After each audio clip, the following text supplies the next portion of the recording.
골로새서 3장 22절로 25절까지 다 찾으셨으면 한 목소리로 합독하시겠습니다. 종들아, 모든 일에 육신의 상전들에게 순종하되 사람을 기쁘게 하는 자와 같이 눈가림만 하지 말고 오직 주를 두려워하여 성실한 마음으로 하라. 무슨 일을 하든지 마음을 다하여 주께 하듯 하고 사람에게 하듯 하지 말라. 이는 유업의 상을 주께 받을 줄 알미니 너희는 주 그리스도를 섬기느니라. 불의를 행하는 자는 불의의 보응을 받으리니 주는 외모로 사람을 취하심이 없느니라. 아멘. 잠깐 기도드리겠습니다. 사랑의 아버지 하나님, 은혜를 진심으로 감사를 드립니다. 지금 이 시간 누구의 종인가요? 라는 제목을 가지고 함께 은혜를 나누고자 합니다. 아버지 하나님, 부족한 종의 입술을 주장하여 주셔서 세상의 어떤 것을 전하는 것이 아니라 오직 아버지 하나님께서 기뻐하시는, 정말로 주님께서 저희들에게 주시기 원하시는 그런 말씀만 전해질 수 있도록 종의 입술을 주장하여 주시옵소서. 감사드리며 우리 주 예수 그리스도 이름 받들어 기도하옵나이다. 아멘. 오늘은 누구의 종인가요? 라는 제목을 가지고 함께 은혜를 나누고자 합니다. 이렇게 우리가 보편적으로 하나님께서 우리 인간들을 부르시는 것은 두 가지 종류가 있습니다. 하나는 구원적 소명과 또 하나는 헌신적 소명입니다. 구원적 소명은, 그것은 자녀로서의 소명이라면 후자의 소명은 바로 일꾼으로서의 소명입니다.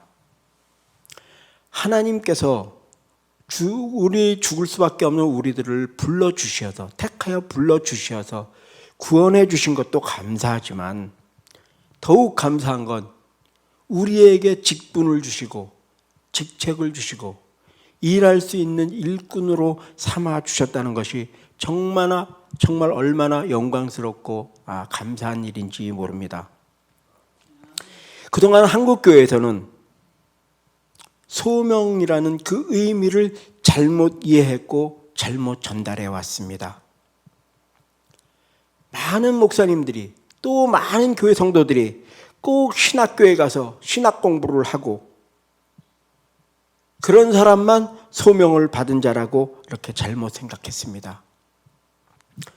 또 목사나 어떤 전도사나 선교사, 이런 사람들만 하나님의 종이라고 잘못 생각해 왔습니다. 그러나 목사나 전도사나 일반 평신도나 다 하나님의 종입니다. 하나님을 섬기고 하나님께서 맡겨주신 일을 하는 사람들은 다 종이며 하나님의 일꾼인 것입니다. 물론 하는 일들은 조금씩 차이가 있습니다. 그러나 모든 하나님께서 맡겨주신 일을 하는 사람들은 다 하나님의 종들입니다. 이사야 49장 3절에 보면 내게 이르시되 너는 나의 종이요 내 영광을 나타낼 이스라엘이라 하셨느니라고 이렇게 말씀하고 계십니다. 여기서 이스라엘은 하나님의 백성들을 의미합니다. 하나님께서는 당신의 백성들을 향하여 나의 종, 나의 영광을 나타낼 자라고 분명하게 이렇게 말씀을 하셨습니다. 또 6절에 보면 내가 나의 종이 되어 내가 너로 이방의 빛을 삼아 나의 구원을 베풀어서 땅 끝까지 이르게 하리라고 이렇게 또 말씀하고 계셨습니다. 즉 하나님의 백성들은, 다시 말해서 하나님의 종들은 하나님을 알지 못하는 이방인들에게 복음을 전하는 구원의 빛이 되라는 그런 말씀입니다. 그러므로 복음을 듣고 또 복음을 알고 하나님께 일꾼으로 부르심을 받은 여러분들은, 또 저는 신분에 관계없이, 그것이 목사든 집사든 일반 성도든 그런 신분에 관계없이 다 하나님의 종이고 하나님의 일꾼들인 줄 믿으시기 바랍니다. 저와 여러분 절대로 사람의 종이 아닙니다. 우리들은 다 하나님의 영광을 위해서 하나님께 부름을 받은 하나님의 종들입니다. 그렇다면 과연 하나님의 종들은 어떻게 살아야 할까요? 오늘 본문의 말씀해 보니까 첫째로 성실한 마음으로 살으라고 말씀을 하고 계십니다. 옛날 도산 안창호 선생이 젊은 시절에 미국 유학을 가서 아르바이트로 이렇게 잔디기 깎는 일을 하셨습니다. 또 청소하는 일과 식당에서 이런 자질구레한 일을 하면서 돈을 벌어서 학비를 조달해 가면서 공부를 했습니다. 근데 얼마나 성실하게 일을 했냐 하면은 남의 집 청소를 해주고 잔디를 깎는데 얼마나 성실하고 정말 눈에 보이지 않는 곳까지 깨끗하게 청소를 하는지 어느 날 집 주인이 2층 베란다에서 바라보고 있습니다. 저 사람은 정말 저 동양인은 누가 보든 보지 않든 보이는 곳이든 보이지 않는 곳이든 정말 자기 집을 청소하듯이 너무나 깨끗하게 성실하게 이렇게 일을 하는구나. 저 사람은 일꾼이 아니라 정말 신사 중에 신사라. 이렇게 생각을 했습니다. 하루는 이제 이 안창호 선생께서 그 일을 다 마치시고 떠나면서 주인에게 얘기를 합니다. 내가 이 일을 그만두게 되면 부디 한국 유학생을 다시 써주시기 바랍니다. 그때 주인은 안창호 선생에게 이렇게 얘기를 합니다. 당신같이 성실하고 진실한 사람이라면 정말로 얼마든지 자기가 한국 유학생을 쓰겠다. 당신은 일꾼이 아니라 정말 신사 중에 신사라고 이렇게 칭찬을 하였다고 합니다. 우리 역사에 정말로 자랑스러운 민족 지도자로서 안창호 선생은 비록 열악한 환경이었지만 이런 최선을 다하는 사람이었습니다. 마찬가지로 하나님께 부르심을 받은 우리들도 하나님의 종들은 겉으로만 하는 척해서는 안 됩니다. 눈가림만 해서도 안 됩니다. 그렇다고 제대로 일하지 않으면 주인한테 해고당할 것이라는 어떤 그런 두려움 때문에 일하는 것이 아니라 정말 주님을 두려워하는 마음으로 성실하게 최선을 다해서 일해야 하는 것입니다. 오늘 본문 22절에 보면 종들아 모든 일에 육신의 상전들에게 순종하되 사람을 기쁘게 하는 자와 같이 눈가림만 하지 말고 오직 주를 두려워하여 성실한 마음으로 하라고 이렇게 말씀하고 계십니다. 여기에서 눈가림이란 단어는 영어 성경에서는 eye service라는 그런 단어로 번역되어 있습니다. 우리 립 서비스는 들어봤어도 아이 서비스는 들어본 적이 별로 없을 거예요. 무슨 뜻입니까? 눈으로 서비스만 한다는 것입니다. 주인이 나타나면 열심히 일하는 척하다가 주님만 없어지면 그때부터 나몰라라. 일도 안 하고 농땡이 까는 것 그런 것을 이런 얘기를 해서 아이 서비스를 한다고 이렇게 한답니다. 우리 크리스천들은 예수를 믿는 우리들은 이런 아이 서비스만 하는 그런 눈가림만 하는 그런 일을 해서는 안 됩니다. 성실하게 해야 됩니다. 지금 우리가 처해 있는 상황이 어디 있습니까? 어떻습니까? 우리는 무엇을 하는 사람들입니까? 월급을 받는 직장인인가요? 사업을 하는 사업가인가요? 아니면 가정주부입니까?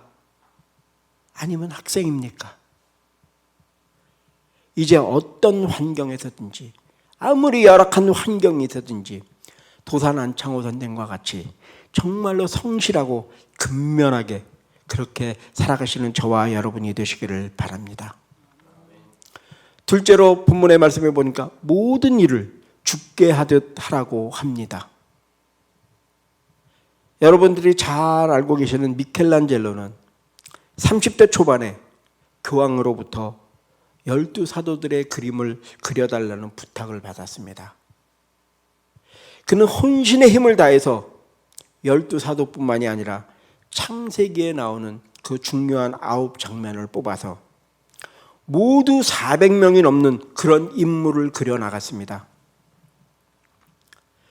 천장에 벽화를 그리는 일이기 때문에 서서 하는 것이 아닙니다.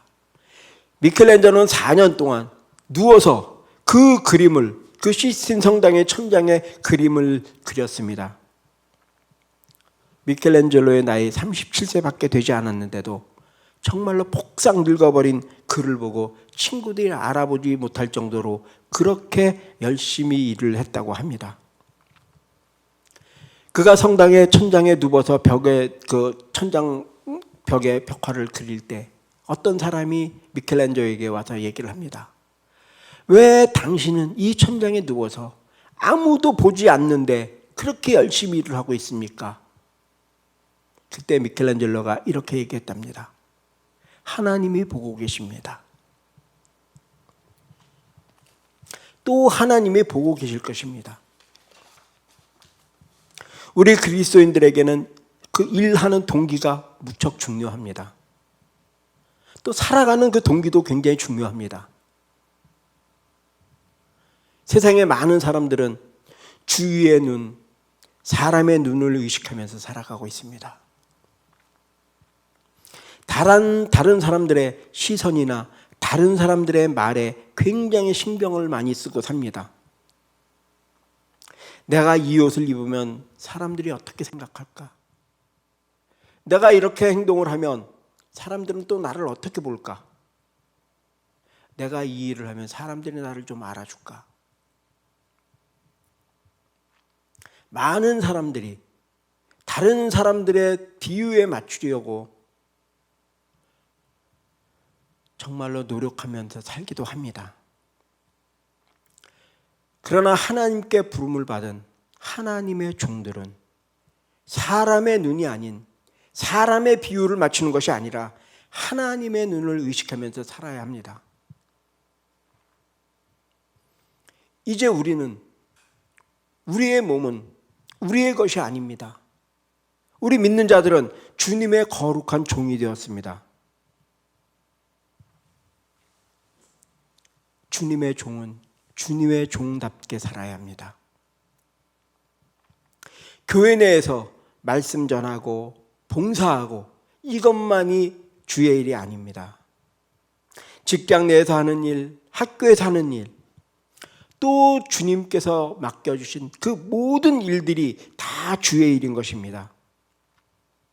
그 일이 죄를 짓는 일이 아닌 이상 우리는 무슨 일을 하든지 사람에게 하듯 하지 말고 주님께 하듯 그렇게 해야 한다고 말씀하고 계시는 것입니다.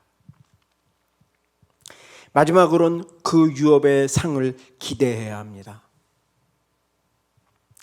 어떤 기자가 테레사 수녀를 찾아왔습니다. 도대체 테레사 수녀가 왜 성녀로 추앙을 받는가?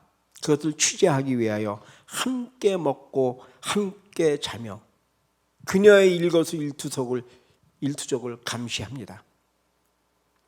테레사 수녀는 환자들의 고름을 짜내고 상처를 치료하고 그 환자들을 위해서 애쓰는 모습을 바라보면서 그 사람은 이렇게 얘기를 합니다.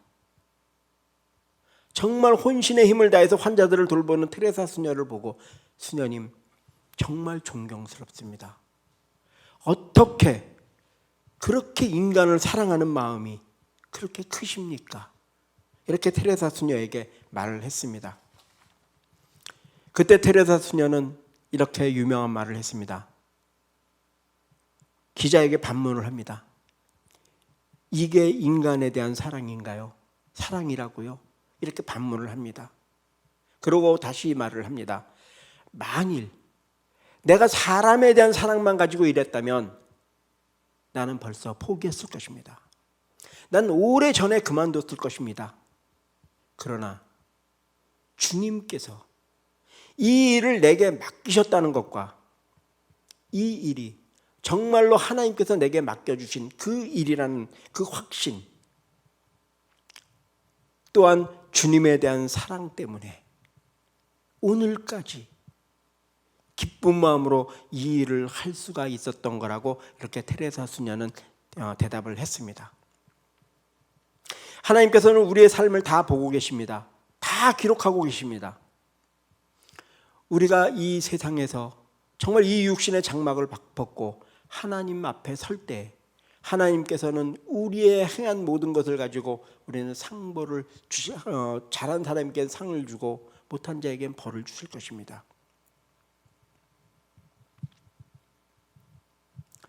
세상 사람들은 정말 나의 선한 행동을 인정해 주지 않아도 하나님께서는 다 인정을 해 주실 것입니다. 계시록 20장 12절에 보면 각 사람의 행위에 따라 그 기록된 책이 있습니다. 이 책에는 우리의 행위가 다 기록되어서 그에 따라 상도 주고 벌도 받습니다. 근데 중요한 것은 하나님은 우리가 고백한 아무리 큰 죄라도 우리가 고백한 죄는 기억도 하지 아니하신다고 하십니다. 우리가 행한 작은 선한 행실도 다 기억을 하십니다. 그러므로 세상이 나를 칭찬해 주지 않고 세상이 나를 알아봐 주지 않고 세상이 나를 몰라준다고 해도 낙심하거나 실망하지 마십시오. 사람은 알아주지 않아도 하나님께서는 우리의 수고와 땀과 눈물과 희생을 분명히 알아주실 것입니다. 그리고 그것에 따른 상도 주실 것입니다. 썩어져 없어져 버릴 이 땅의 것보다 하늘의 유업을 사모하셔야 합니다.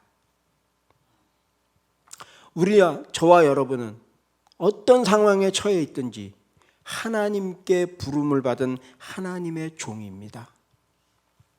하나님의 영광을 위하여 하나님 나라를 위하여 부름받은 종입니다. 신분에 관계없습니다. 모두가 하나님의 종입니다. 다 하나님의 일꾼들로 부름받은 자들입니다. 그러므로 우리 모두는 하나님의 종의 신분에 맞는 하나님의 부름을 받은 자들로서의 삶을 살아가야 합니다. 모든 일에 정말 성실한 마음으로 하고 무슨 일을 하든지 죽게 하듯 하며 하늘의 유업에 상을 기대하며 하나님의 종으로 살아가시는 저와 여러분이 되시기를 주님의 이름으로 간절히 부탁을 드립니다. 기도드리겠습니다.